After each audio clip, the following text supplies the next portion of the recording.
தமிழ்நாடு அரசின் நிதிநிலை அறிக்கையில் வெளியிடப்பட்டுள்ள அறிவிப்புகள் குறித்து அரசியல் கட்சித் தலைவர்கள் தெரிவித்த கருத்துக்களை தற்போது பார்க்கலாம்.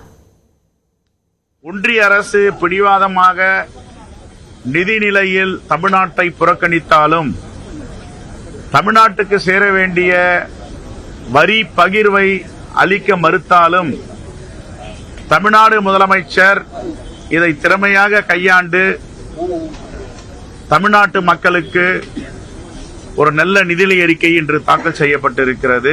சாதிவாரி மக்கள் தொகை கணக்கெடுப்பு மத்திய அரசு எடுக்கணும் வலியுறுத்துறன்னு சொல்லியிருக்காங்க. மாநில அரசு எடுக்கலாம், மாநில அரசு எடுக்கலாம்னு சொல்லி நாங்க தொடர்ந்து சொல்றோம். எல்லா அரசியல் கட்சிகளும் பேசுறாங்க. இது அரசியலும் கலந்திருக்கிறது.